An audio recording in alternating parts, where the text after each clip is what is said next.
Hello friends, नमस्कार. सर्वज्ञ coaching क्लासेसच्या या एज्युकेशनल यूट्यूब चॅनलमध्ये आपलं सगळ्यांचं स्वागत आहे. मी तुमचा मराठी शिक्षक आणि आज आपण इयत्ता 10वीच्या अभ्यासक्रमातला एक खूप महत्त्वाचा आणि खरं सांगायचं तर इंटरेस्टिंग टॉपिक शिकणार आहोत. तो म्हणजे अलंकार. मित्रांनो, कधी विचार केलाय का की काही कविता किंवा साधी वाक्यांसुद्धा आपल्या मनाला इतकी का भिडतात? त्यांच्यामध्ये अशी काय जादू असते? ही जादू म्हणजे दुसरं तिसरं काही नसून अलंकारच असतात. अलंकार म्हणजे भाषेचे दागिने, जे भाषेला अधिक सुंदर आणि प्रभावी बनवतात. तर चला, आज आपण भाषेच्या या दागिन्यांची ओळख करून घेऊया. हा पाठ तुम्हाला आवडत असेल तर या व्हिडिओला लाईक करायला आणि आमच्या चॅनलला सबस्क्राईब करायला विसरू नका. संत तुकारामांची ही ओळ बघा. अमृताहुनी गोड नाम तुझे देवा. किती साधे आणि सोपे शब्द आहेत नाही का? पण हे वाक्य ऐकल्यावर मनाला एक वेगळाच आनंद मिळतो. मनात प्रश्न येतो की या साध्या शब्दात इतकी ताकद, इतकं सौंदर्य आलं कुठून? याचं उत्तर दडलेलं आहे अलंकारांच्या कलेमध्ये. दी आर्ट ऑफ अलंकार is what gives power to simple words. आजच्या या लेक्चरमध्ये आपण एक एक करून अलंकाराचे रहस्य उलगडणार आहोत. सगळ्यात आधी आपण समजून घेऊ की अलंकार म्हणजे नेमकं काय. त्यानंतर अलंकाराचे दोन मुख्य घटक उपमेय आणि उपमान हे नीट समजून घेऊ, कारण हाच अलंकाराचा पाया आहे. यानंतर आपण रूपक, व्यतिरेक, दृष्टांत आणि चेतना गुणोक्ती या 4 महत्त्वाच्या अर्थालंकारांचा उदाहरणांसहित अभ्यास करणार आहोत. आणि शेवटी आपण जे काही शिकलो त्याची छोटीशी टेस्ट घेऊ, जेणेकरून परीक्षेसाठी तुमची तयारी एकदम पक्की होईल. चला तर मग आपल्या आजच्या प्रवासाचा पहिला टप्पा सुरू करूया. सेक्शन 1, अलंकार, भाषेचे दागिने. आधी आपण अलंकार या शब्दाचा मूळ अर्थ काय आहे तो समजून घेऊया. Let's first understand the basic definition. The definition is literary devices used to beautify language, much like ornaments enhance a person's appearance. They make language more attractive, effective, and impactful. अगदी सोप्या भाषेत सांगायचं झालं तर अलंकार म्हणजे भाषेचे दागिने. जसं आपण समारंभाला जाताना अधिक सुंदर दिसण्यासाठी दागिने घालतो, अगदी त्याचप्रमाणे कवी आणि लेखक भाषेला अधिक आकर्षक, सुंदर आणि परिणामकारक बनवण्यासाठी अलंकारांचा वापर करतात.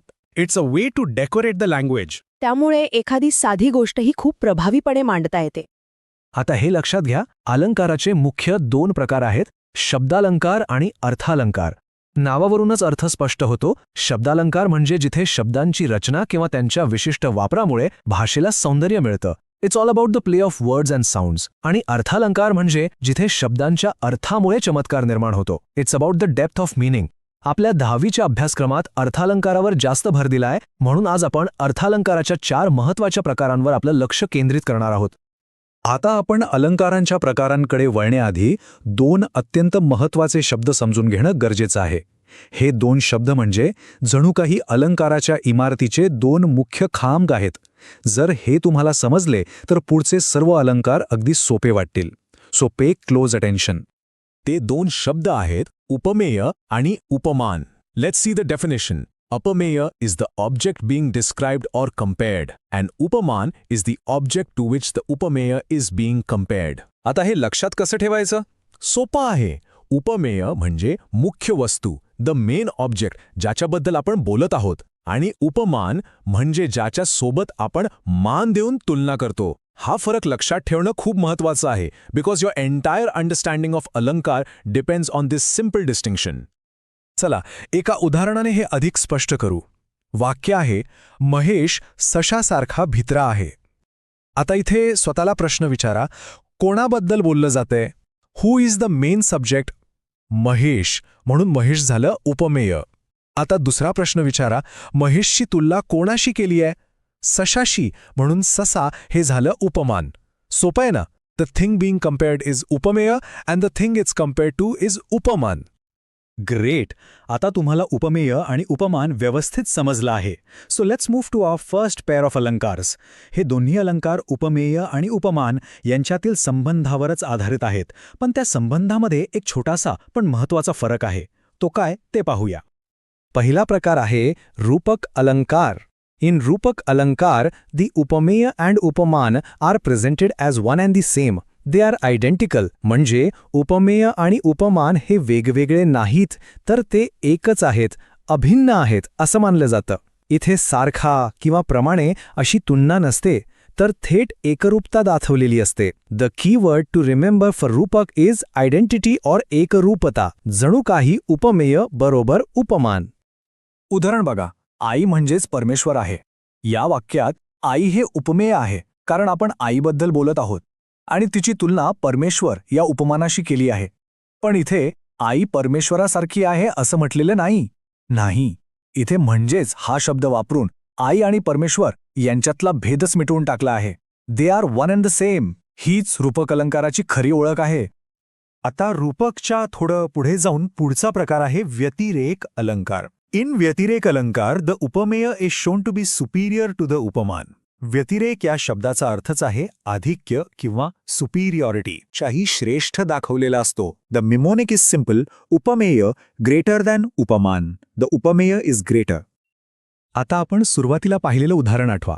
अमृताहुनी गोड नाम तुझे देवा. इथे देवाचं नाव हे उपमेय आहे. त्याची तुलना अमृताशी म्हणजे उपमानाशी केली आहे. पण कवी काय म्हणतात? देवाचं नाव हे अमृतापेक्षाही अधिक गोड आहे. हुनी हा शब्द सुपिरियॉरिटी दाखवतो. म्हणजे उपमेय हे उपमानापेक्षा श्रेष्ठ आहे. हाच आहे व्यतिरेक अलंकार. एक्सेलंट. मला आशा आहे की रूपक आणि व्यतिरेक आता स्पष्ट झाले असतील. आता आपण अलंकाराच्या पुढच्या जोडीकडे वळूया. हे अलंकार उपमेय उपमानाच्या संबंधावर थेट अवलंबून नाहीत, तर ते भाषेला अधिक प्रभावी बनवण्यासाठी वेगवेगळ्या पद्धती वापरतात. Let's see how. आपला तिसरा अलंकार आहे दृष्टांत अलंकार. The rule is to explain a concept or idea a fitting parallel example or illustration is given. दृष्टांत म्हणजे काय? दृष्टांत म्हणजे उदाहरण और एन एक्झाम्पल. ह्या अलंकारात एखादा विचार किंवा कल्पना पटवून देण्यासाठी त्याला जोडणारं समर्पक असं दुसरं उदाहरण दिलं जातं. एक ॲब्स्ट्रॅक्ट आयडिया सांगायची आणि ती सिद्ध करण्यासाठी एक कॉन्क्रीट एक्झाम्पल द्यायचं. हा याचा गाभा आहे. The key idea here is idea plus a parallel example. संत तुकारामांची ही प्रसिद्ध ओवी बघा. लहानपण देगा देवा, मुंगी साखरेचा रवा. इथे तुकाराम महाराज लहान असण्यातच खरंच सुख आहे हा विचार मांडत आहेत. आता हा विचार पटवून देण्यासाठी त्यांनी कसलं उदाहरण दिलं? मुंगीचं. जसं मुंगी लहान असल्यामुळे तिला साखरेच्या कणांचा आनंद घेता येतो, तसंच लहानपणात सुख आहे. एक विचार आणि त्याला साजेसं उदाहरण.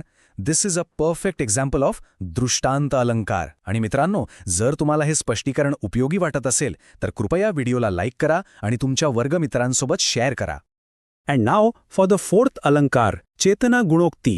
The definition is when inanimate or non-human objects are described as having human emotions or actions. In simple words, non-living acts like living. बरोबर. नावामध्येच अर्थ दडला आहे. चेतना म्हणजे कॉन्शियसनेस आणि उक्ती म्हणजे बोलणे. म्हणजे निर्जीव वस्तूंना सजीवांप्रमाणे वागताना किंवा भावना व्यक्त करताना दाखवणे. यालाच इंग्लिशमध्ये पर्सॉनिफिकेशन म्हणतात. And I'm sure you have studied this in English poetry. हे उदाहरण पहा, किती सुंदर कल्पना आहे. डोकी अलगत घरे उचलती काळोखाच्या उशीवरूनी. म्हणजे पहाटेच्या वेळी अंधाराच्या उशीवरून घरे हळुवारपणे आपली डोकी उचलत आहेत. आता खरं सांगा, घरं खरंच डोकी उचलतात का? नाही. पण कवीने घरांना माणसांप्रमाणे झोपेतून जागे होण्याची कृती दिली आहे. Giving human qualities to non living things. यामुळे ते वर्णन अधिक जिवंत वाटतं. This is chetana gunokti. ठीक आहे, तर आपण चारही अलंकार शिकलो आहोत. आता सर्वात महत्त्वाचा भाग रिव्हिजन अँड कम्पॅरिझन. परीक्षेमध्ये गोंधळ होऊ नये म्हणून या चारही अलंकारांना एकत्र ठेवून त्यांच्यातला नेमका फरक समजून घेणं खूप आवश्यक आहे. Let's bring it all together. चला, या टेबलच्या मदतीने आपण क्विक रिव्हिजन करूया. पहिला, रूपक. यात उपमेय आणि उपमान एकच आहेत. The key idea is identity और उपमेय इज इक्वल टू उपमान. बरोबर. दुसरा, व्यतिरेक. यात उपमेय हे उपमानापेक्षा श्रेष्ठ आहे. The key idea is superiority और उपमेय ग्रेटर दॅन उपमान. तिसरा, दृष्टांत. यात एक विचार पटवून देण्यासाठी समर्पक उदाहरण दिले जाते. The key idea is simply example. आणि चौथा, चेतना गुणोक्ती. यात निर्जीव वस्तूला सजीव मानले जाते. The key idea is पर्सॉनिफिकेशन. हे 4 कीवर्ड्स लक्षात ठेवले की परीक्षेमध्ये तुमचा एकही मार्क जाणार नाही. शब्बास. आता थेअरी तर पक्की झाली, पण ज्ञान तेव्हाच पूर्ण होतं जेव्हा आपण ते वापरू शकतो. So now for the final and most important step. आपण जे काही शिकलो ते वापरून परीक्षेच्या धर्तीवरचे काही प्रश्न सोडवूया.